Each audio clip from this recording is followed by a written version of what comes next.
Most of us were handed this very tidy story about success. Do the right things, tick the right boxes, achieve the right milestones, and one day you'll wake up and it'll all be worth it. But what I heard when I listened back to week 3 of Do Radio was something different. Our guest had hit those milestones and then looked at the life they'd built, and some quiet part of them then asked, is this really it? If you've ever felt that gap, that strange distance between the life that looks good and the life that actually feels good, then this video is for you. Because that gap is a signal. And if you know how to read it, it might just save you from spending the next decade climbing the wrong ladder. And that's what I want to explore today. Across our 8 radio shows in week 3, I kept hearing the same pattern, especially in the conversations with James Hollis, Marc Winn, and Lucie Macleod. 3 completely different people in completely different stages of life, all standing in the rubble of an old script and building something more human in its place. And if you've not been here before, hello, my name is John Kay, and every week I listen to all 8 shows on Do Radio. The messy conversations, the moments that weren't planned, and I know most people don't have time or frankly the headspace for that. So these videos are basically my notebook. This is the Do Radio Academy, where I connect the dots so you can take away the deeper themes without having to keep up with everything. And the theme this week was unmistakable. It starts in what James Hollis calls the first adulthood, the phase of life when you're mostly following scripts you never wrote. Family expectations, cultural expectations, the general vibe of this is what a respectable life looks like. You build the career, the reputation, the life that makes sense on paper, and then something stops working. For James, that moment was a full collapse, a depression that refused discipline or willpower. The roadmap he'd been handed just ran out. No one had told him what the second half of life was supposed to be, and that crisis pushed him towards therapy and towards helping other people navigate the same turning point as him. Now, Marc's version was different but familiar. He grew up around wealth and he builds and sells a big business. He plays the success game exactly the way the rulebook says. On paper, his life is perfect. In reality, he's stressed, burnt out, and quietly miserable. And that contrast eats at him. Why do some of the happiest people he meets have almost nothing, while some of the wealthiest seem the most lost? Then you've got Lucie, much younger, building a hair care brand out of her parents' kitchen, going viral on TikTok, appearing on Dragon's Den. And yet, she still describes her company as this tiny little business. It's like her outer success and her inner identity haven't quite matched up with each other. 3 lives, 3 different worlds, but the same feeling. The old definition of success stops matching the inner reality.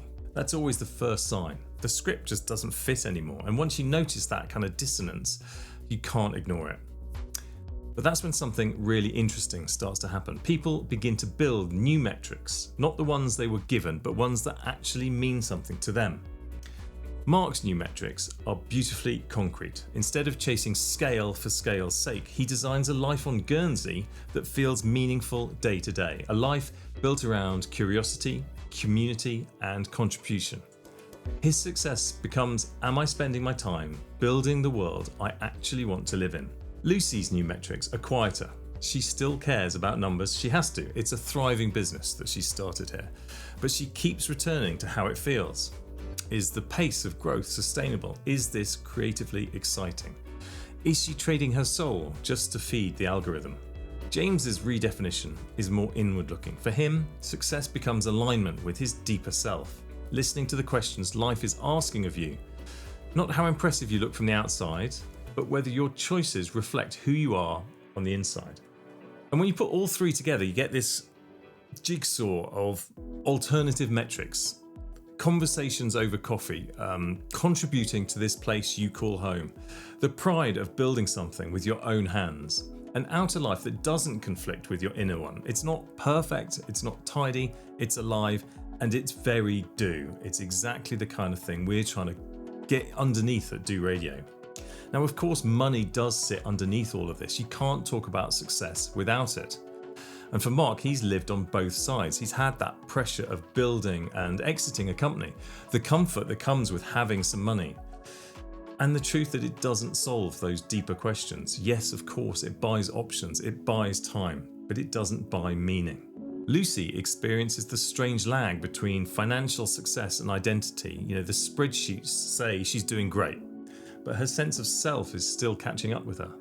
And because she's publicly building, she's on TikTok multiple times a day, the projections of other people blur that picture of what she should be doing and what success means even more.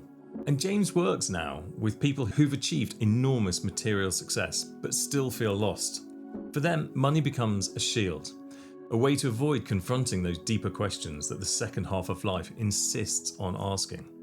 So, where does this leave us? Well, redefining success isn't about pretending money doesn't matter. Of course it does. But it's about taking it off that altar and putting it back where it belongs, as a tool, not a god. And that shift shows up in day-to-day choices. Marc now directs his energy towards things that regenerate his community. He's choosing depth on a small island over scale in the big world. Lucie ensures that experimentation is woven into the very fabric of her business. And she continues to say yes to new experiences so she can grow as a person outside of her business identity. I know that now, which is a few weeks after we recorded the show, she's actually gone back to study and learn more. For James, it shows up in the questions he invites people to sit with, treating crises not as failures but as invitations. He reminds us that the second half of life isn't about doubling down on what worked before in that first half, it's about honesty. And often that means disappointing some people's expectations in order to be more authentic to what you want to do. You stop living those other people's scripts. And what links all three of them is this: they treat their definition of success as provisional, temporary. It's not the final version. I really like that. They've been able to notice when it stops working for them. They experiment with new ways of measuring a day, a year, even a life. And they accept that there's no final box to tick. There's no moment where everything gets wrapped up in a nice, neat little story. Redefining success becomes a practice. It's something that you lean into. It's not something you achieve. So where does that leave us? Listening to James, Marc and Lucie together, I come away with this. Success right now is becoming something quieter and more personal than the story that most of us grew up with. It's less about climbing higher and more about being true to yourself. It's less about being impressive and more about being congruent, letting your outer life reflect what you're actually becoming inside.